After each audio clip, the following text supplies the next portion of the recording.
첫 번째 이야기. 아이는 개구장이었다. 높은 데서 뛰어내리기도 여러 번, 장난을 치다가 친구들과 싸우기도 여러 번. 그래서 아이의 몸에는 상처가 아물 날이 없었다. 팔이 부러지기도 하고 그저 약간의 찰과상만 생기기도 하고. 아이는 유난히 어린이 보험에 많이 가입되어 있었다. 그날 아이는 새로운 놀이를 찾았다. 그건 바로 세탁기 장난. 아이는 세탁기 안에 들어간 후 친구에게 세탁기를 가동시켜 달라고 했다. 세탁기가 가동된 후 친구는 배가 아프다며 화장실로 달려갔다. 미지근한 물이 점점 차오르고 세탁기 통이 돌아가기 시작했다. 아이는 점점 어지러워했다. 물이 코 속에서 맴돌이를 했다. 아이는 뱃속에 물이 차오르는 것을 느꼈다.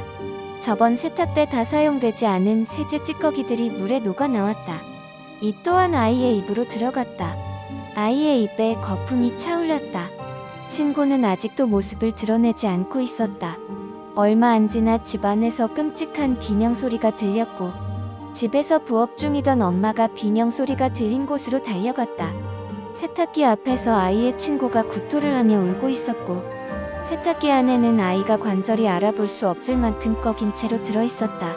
엄마는 울먹울먹한 눈으로 아이를 세탁기에서 꺼냈다. 엄마의 입엔 보일락말락한 미소가 감돌고 있었다.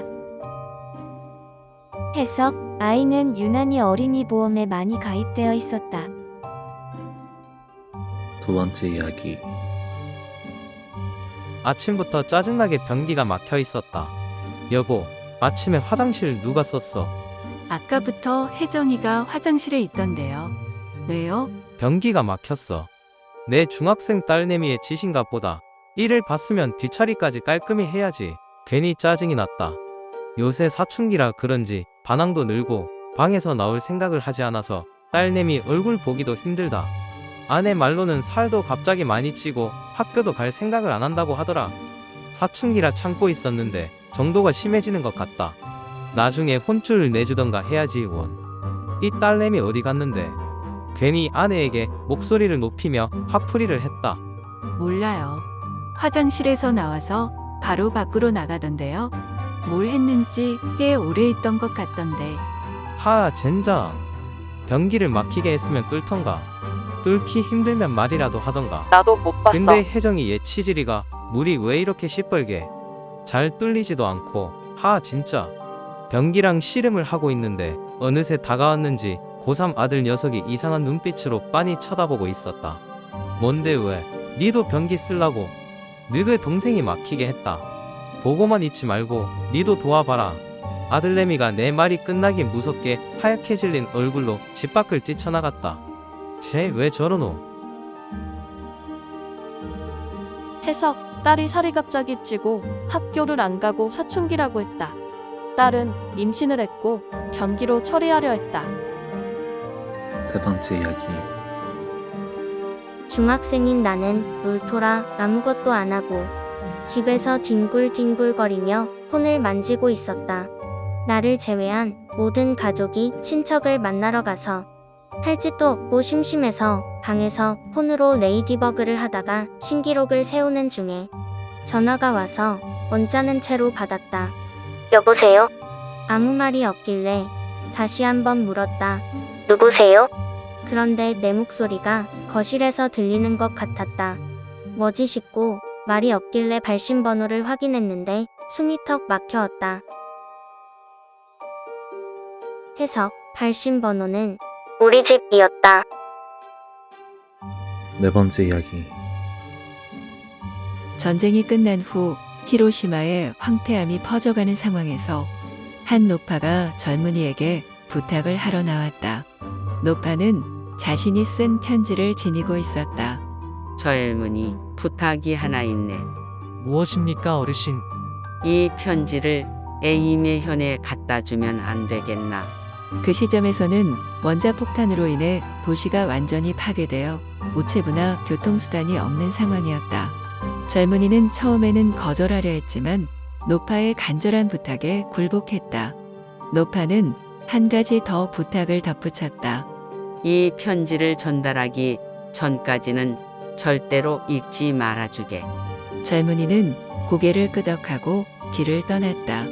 날이 어두워지고 한 숙박집에서 하루를 머물기로 했다.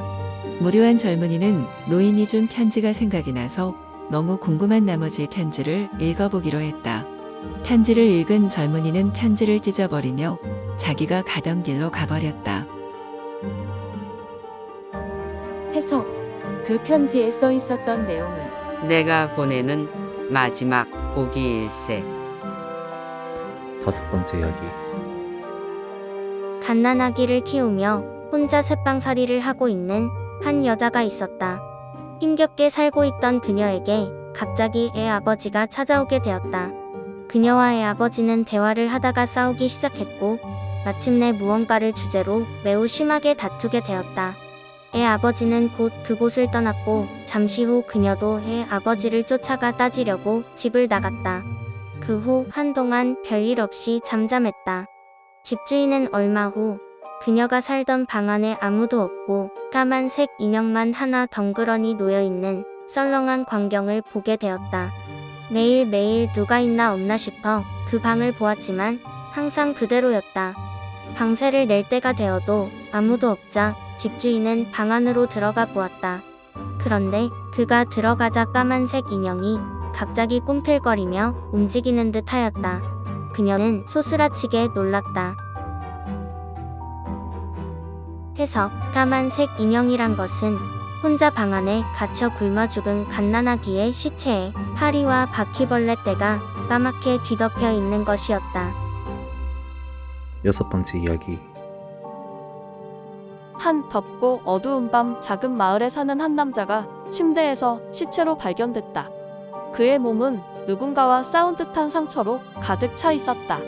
우반신에는 손톱으로 핥히고 주먹으로 맞은 듯한 상처가 있었고 왼쪽 손은 손으로 저지한 듯한 손자국으로 된 시퍼런 멍이 들어있었다.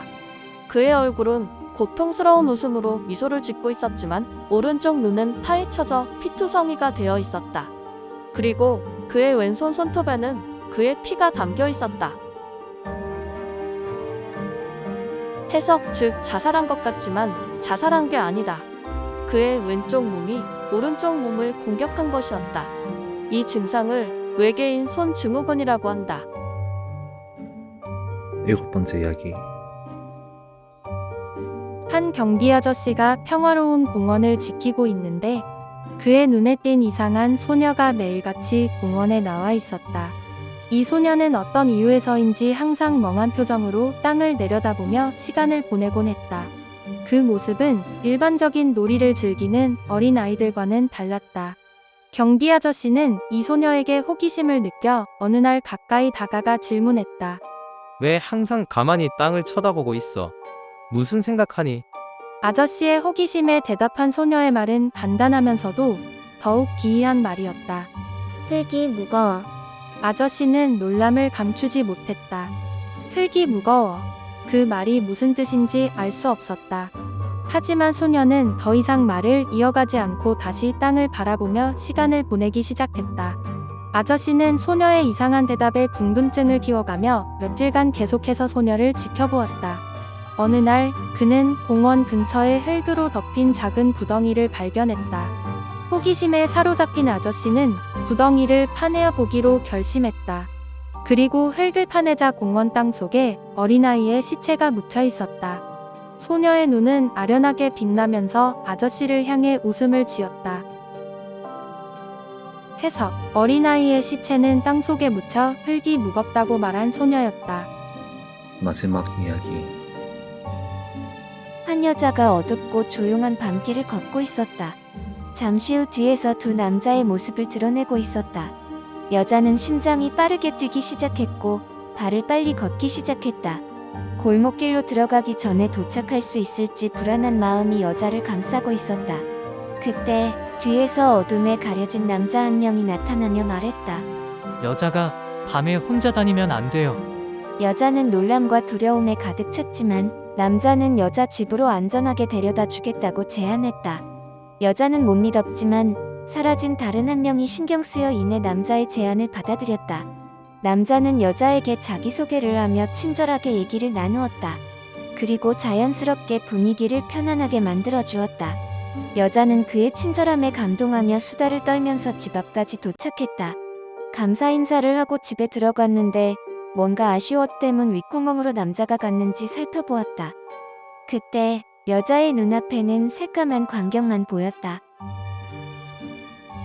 해석, 남자도 대문 윗구멍으로 여자 집안을 훔쳐보고 있었다.